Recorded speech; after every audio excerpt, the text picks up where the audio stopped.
بلکہ بہت سے تو ایسے ان کو پتہ بھی نہیں کہ رمضان کیا ہے، کب آئے کب چلے گئے۔ یہ اللہ کا احسان ہے کہ اللہ نے ہمیں اس کی عبادت کی، اطاعت کی، نمازوں کی، روزوں کی، زکوٰۃ کی، حج کی توفیق عطا فرمائی۔ تو حضرت ابراہیم علیہ السلام کو حکم دیا جا رہا ہے کہ میرے گھر کو پاک صاف رکھنا، یہاں قیام کرنے والے قیام کریں گے، اعتکاف کرنے والے اعتکاف کریں گے، طواف کرنے والے طواف کریں گے۔ حدیث میں ہے اللہ کی 120 رحمتیں ہر وقت خانہ کعبہ پر نازل ہوتی رہتی ہیں۔ 60 ان کو ملتی ہے جو وہاں طواف کر رہے ہوتے ہیں، 40 ان کو ملتی ہے جو وہاں نماز پڑھ رہے ہوتے ہیں، 20 ان کو ملتی ہے جو صرف زیارت کر رہے ہوتے ہیں، دیکھ رہے ہوتے ہیں۔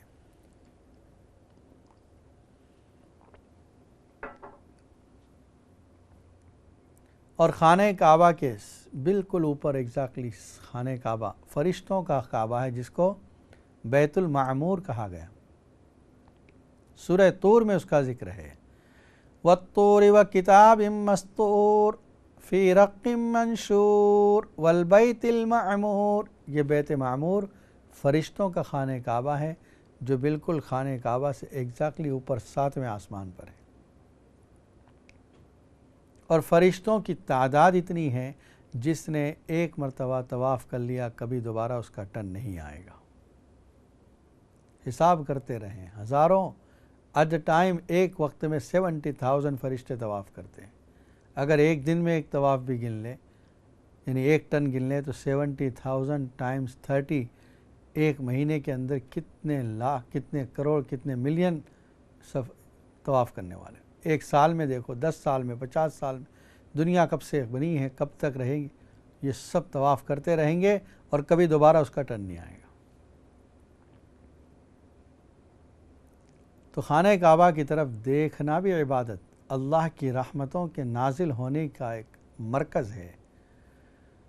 وَأَذِّن فِي النَّاسِ بِالْحَجِّ۔ جس وقت خانہ کعبہ کا تعمیری کام پورا ہو گیا، اللہ نے ابراہیم علیہ السلام کو حکم دیا، اعلان کر دو آپ لوگوں میں حج کا۔ ابراہیم علیہ السلام نے عرض کیا، میری آواز کہاں تک پہنچے گی؟ اللہ نے فرمایا کہ آواز لگانا آپ کا کام ہے، پہنچانا ہمارا کام ہے۔ اور آج یہ بات بہت آسانی سے سمجھ میں آ سکتی ہے۔ ایک جگہ سے آواز لگائی جا رہی ہے، دنیا بھر میں اس کی آواز پہنچتی ہے، چپے چپے میں، کونے کونے میں، جہاں جہاں پہنچانا چاہیں پہنچ رہی ہے۔ دنیا کی آواز آپ دیکھیں آج۔ ابراہیم علیہ السلام نے پکارا، اے لوگو، اللہ کا گھر تیار ہے، اس کا حج کرو۔ حدیث میں آتا ہے، جن جن لوگوں کی قسمت میں اللہ نے حج رکھا ہے، ان کو آواز پہنچی اس زمانے میں بھی، اور جو ابھی پیدا بھی نہیں ہوئے تھے عالم ارواح میں، ان کی روحوں نے اس کو سنا اور لبیک کہا۔ جس نے جتنی مرتبہ لبیک کہا ہے، اتنی مرتبہ حج ادا کرے گا۔ کسی نے 2 مرتبہ لبیک کہا تو 2 مرتبہ حج کرے گا، کسی نے 10 مرتبہ لبیک کہا وہ 10 مرتبہ حج کرے گا۔ یاتوک رجالا وعلی کل ضامر، آپ اعلان کر دیجئے، وہ لوگ آپ کے پاس آئیں گے، پیدل چل کر بھی آئیں گے، دبلی پتلی اونٹنیوں پر بھی سوار ہو کر آئیں گے، من کل فج عمیق، دور دراز کی وادیوں سے، گھاٹیوں سے آئیں گے۔ جلالین ایک تفسیر کی کتاب ہے، اس کے حاشیے میں ایک بات لکھی ہے محمد ابن یاسین کے حوالے سے۔ وہ فرماتے ہیں، طواف کرتے کرتے ایک صاحب کی ملاقات کسی سے ہو گئی، سلام کیا، پوچھا کہاں رہتے ہو؟ اس نے کہا 3 مہینے کی مسافت پر رہتا ہوں۔ ایک دن میں اس زمانے میں جو سفر کیا جاتا تھا، نیئرلی 18 میلز، 18 میل، اس کا مطلب 540 میلز اے منتھ، ایک مہینے میں 540 مائل، 3 مہینے کا مطلب ہوا نیئرلی 1600 میلز۔ اس آدمی نے کہا آپ تو بہت قریب رہتے ہیں، انت مجاور جیران الکعبہ، کہ آپ تو پڑوسی ہیں کعبے کے۔ اس نے کہا اتنی دور رہتا ہوں، آپ کہاں سے آئے؟ اچھا. اس نے کہا میرے اور کعبے کے درمیان میرے گھر اور کعبے کے درمیان 5 سال کا فاصلہ ہے، یعنی ایک سائٹ 5 سال کا سفر کر کے آیا ہوں، پھر 5 سال کا سفر کر کے جاؤں. اس زمانے میں بھی لوگوں نے حج کیا ہے. آج تو آسانیاں ہو گئی، فجر یہاں پڑھتے ہیں، ظہر کی نماز وہاں ہوتی ہے، عشاء یہاں پڑھتے ہیں، فجر وہاں پہنچ جاتے ہیں. لیکن اس زمانے میں جب اتنے طویل سفر، مشقتوں والا سفر تھا، تب بھی لوگوں نے حج کیا ہے. اور بہت دور نہ جائیں، 30-40 سال 50 سال پہلے دیکھیں لوگوں نے فیری میں اور کس کس طریقے سے سفر کیا ہے.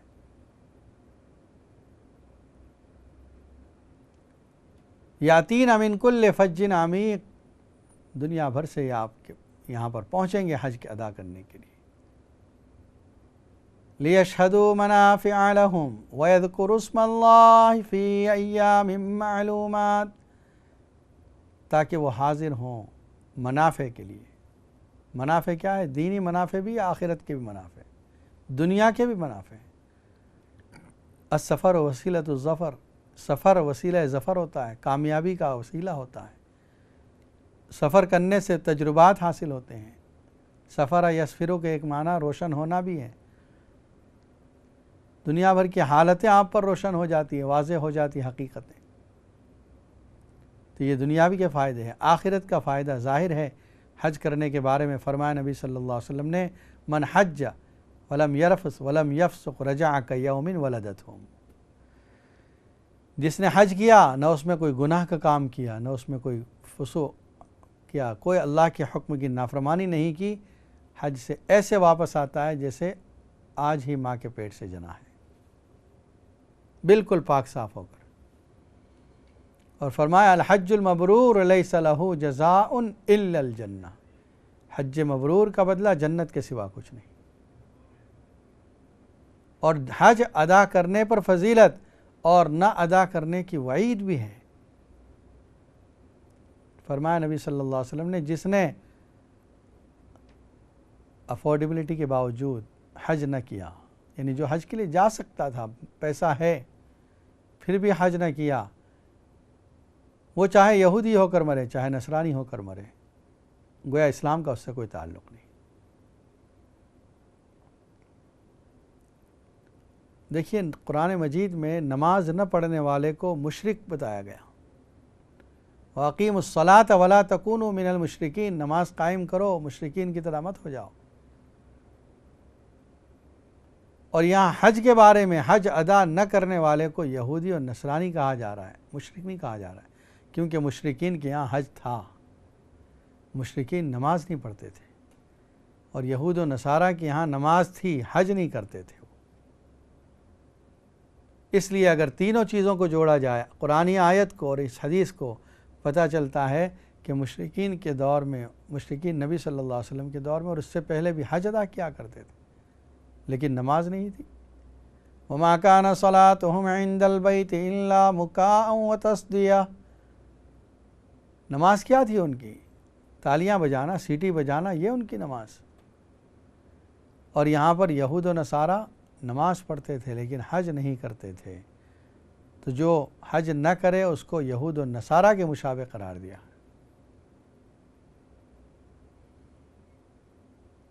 اور جو شخص حج کر لے اس کی فضیلت اس کو حاصل ہو گئی.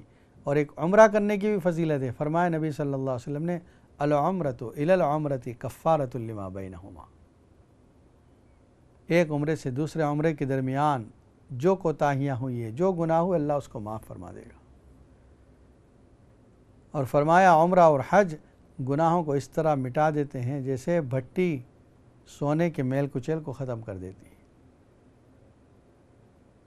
بہت سی فضیلتیں، بہت سے احکام حدیث میں نبی صلی اللہ علیہ وسلم نے بتلائے. وَيَذْكُرُ اسْمَ اللَّهِ فِي أَيَّامٍ مَعْلُومَاتٍ، اللہ کو یاد کرنا ہے حج کے دنوں میں. لبیک اللہم لبیک، اللہ اکبر لا الہ الا اللہ واللہ اکبر، اس کے ذریعے سے اللہ کو یاد کرنا ہے. جیسے ہی احرام باندھے گا حاجی، اس کی زبان پر اللہ کا نام ہر وقت، لبیک اللہم لبیک